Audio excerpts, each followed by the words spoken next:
കൊട്ടിയൂർ മഹാദേവ ക്ഷേത്ര ഉത്ഭവകഥ. ആചാരങ്ങളിലും അനുഷ്ഠാനങ്ങളിലും മറ്റ് ക്ഷേത്രങ്ങളിൽ നിന്നും തികച്ചും വ്യത്യസ്തമാണ് കൊട്ടിയൂർ ഉത്സവം. ഇത് അറിയപ്പെടുന്നത് വൈശാഖ ഉത്സവം എന്നാണ്. പുരാണങ്ങളോളം തന്നെ പഴക്കമുള്ളതാണ് കൊട്ടിയൂരിൻ്റെ ചരിത്രവും. ഇത് അന്വേഷിച്ചു പോയാൽ എത്തി നിൽക്കുന്നത് ദക്ഷൻ്റെ യാഗഭൂമിയിലും. ഒരിക്കൽ ദക്ഷൻ്റെ യാഗഭൂമിയായിരുന്നു കൊട്ടിയൂർ. തൻ്റെ സമ്മതമില്ലാതെ പരമശിവനെ വിവാഹം ചെയ്ത തൻ്റെ മകൾ സതിയെയും ശിവനെയും അപമാനിക്കുക എന്ന ഉദ്ദേശത്താൽ സതിയുടെ പിതാവായ ദക്ഷൻ ഒരു യാഗം നടത്തി. ശിവനെയും സതിയെയും ഒഴികെ 14 ലോകത്തിലെ എല്ലാവരെയും യാഗത്തിന് ക്ഷണിക്കുകയും ചെയ്തു. പിതാവിനോടുള്ള സ്നേഹം കാരണം സതി യാഗത്തിൽ പങ്കെടുക്കാനെത്തി. എന്നാൽ യാഗത്തിൽ പങ്കെടുക്കേണ്ട എന്ന് പറഞ്ഞു ശിവൻ സതിയെ വിലക്കിയിരുന്നു. അവിടെ ചെന്നാൽ സതി അപമാനിക്കപ്പെടുമെന്നും പോകാനുള്ള തീരുമാനത്തിൽ മാറ്റമില്ലെങ്കിൽ അപമാനിക്കപ്പെട്ടു വന്നാൽ തിരിച്ചു കൈലാസത്തിൽ പ്രവേശിക്കരുതെന്നും ശിവൻ മുന്നറിയിപ്പ് നൽകിയിരുന്നു. ശിവൻ്റെ വാക്കുകളെ അവഗണിച്ച് പുറപ്പെട്ട സതീദേവി യാഗത്തിനെത്തി.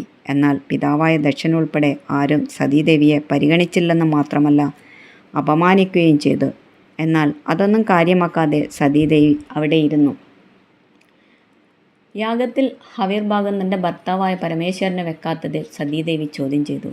ഇതിനെയും അവർ പരിഹസിക്കുകയാണ് ഉണ്ടായത്.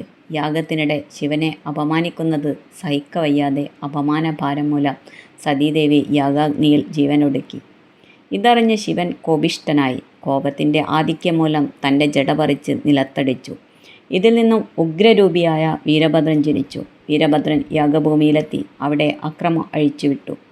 വീരഭദ്രൻ യാഗശാലയിലുള്ളവരെ ഉപദ്രവിക്കാൻ തുടങ്ങി. അവിടെ തകർക്കുകയും ചെയ്തു. ശിവൻ്റെ ഇഷ്ടം നിറവേറ്റാനായി വീരഭദ്രൻ ദക്ഷൻ്റെ ശിരസ് അറുത്തെടുക്കുകയും ചെയ്തു.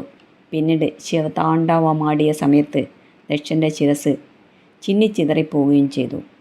കാലം കടന്നുപോയി. ആ പുണ്യഭൂമി ഇടതൂർന്ന കാടുകളാൽ മൂടപ്പെട്ടു. നൂറ്റാണ്ടുകൾക്ക് ശേഷം കുറിച്യർ എന്ന ഒരു വിഭാഗം ആ കാടുകളിൽ വേട്ടയാടുകയായിരുന്നു. ഒരു ദിവസം ഒരു കുറിച്യൻ തൻ്റെ അമ്പിന് മൂർച്ച കൂട്ടാൻ ഒരു കല്ലിൽ ഉരച്ചു. ആ കല്ലിൽ നിന്ന് രക്തം ഒഴുകാൻ തുടങ്ങി. ഞെട്ടിപ്പോയ കുറിച്യൻ സമീപത്തെ നമ്പൂതിരിയോട് അറിയിച്ചു. താന്ത്രിക വിദ്യയിൽ പ്രാവീണ്യമുള്ള ആ നമ്പൂതിരിക്ക് ദിവ്യദർശനം ഉണ്ടായി. ആ സ്ഥലത്ത് ഒരു സ്വയംഭൂ ലിംഗം ഉണ്ടെന്ന് അദ്ദേഹത്തിന് മനസ്സിലായി. അദ്ദേഹം ചില പ്രമുഖരെ വിളിച്ചു വരുത്തി രക്തം ഒഴുകുന്ന ആ കല്ല് കണ്ടെത്തി. വെള്ളം, നെയ്യ്, പാൽ ഇതൊക്കെ കൊണ്ട് കഴുകിയിട്ടും രക്തപ്രവാഹം നിന്നില്ല. അവസാനം ഇളനീർ കൊണ്ട് കഴുകിയപ്പോൾ മാത്രമാണ് രക്തം നിന്നത്. സതീദേവി ആത്മാഹുതി ചെയ്ത സ്ഥലത്തിന് സമീപം ശിവഭഗവാൻ സ്വയംഭൂ രൂപത്തിൽ പ്രത്യക്ഷപ്പെട്ടിരിക്കുകയാണ്. ആദി ശങ്കരാചാര്യർ ഈ സ്ഥലം സന്ദർശിച്ച് ആചാരങ്ങൾ നിശ്ചയിച്ചു. സ്വയംഭൂ ലിംഗമുള്ള സ്ഥലം അക്കരെ കൊട്ടിയൂർ എന്നും നിത്യപൂജകൾക്കായി സ്ഥാപിച്ച ക്ഷേത്രം ഇക്കരെ കൊട്ടിയൂർ എന്നും അറിയപ്പെട്ടു. ഇടവമാസത്തിലെ ചോതി മുതൽ മിഥുനമാസത്തിലെ ചിത്തിര വരെ നീണ്ടു നിൽക്കുന്ന 28 ദിവസത്തെ ഉത്സവമാണ് ഇവിടെ നടക്കുന്നത്. അതിനെ മനുഷ്യന്മാരുടെ ഉത്സവമെന്നും ദേവന്മാരുടെ ഉത്സവമെന്നും രണ്ടായി തിരിച്ചിട്ടുണ്ട്. ഭണ്ഡാര എഴുന്നള്ളത്ത് നാൾ മുതൽ ഉത്രാട നാൾ വരെ ദേവന്മാരുടെ ഉത്സവം, തിരുവോണം മുതൽ ആയില്യം വരെ മനുഷ്യന്മാരുടെ ഉത്സവം, മകം മുതൽ ഭൂതഗണങ്ങളുടെ ഉത്സവം എന്നാണ് വിശ്വാസം. വിചിത്രമായ പല ആചാരങ്ങളും പിന്തുടരുന്ന കൊട്ടിയൂരിലെ പൂജകൾക്ക് ഒരു പ്രത്യേകതയുണ്ട്.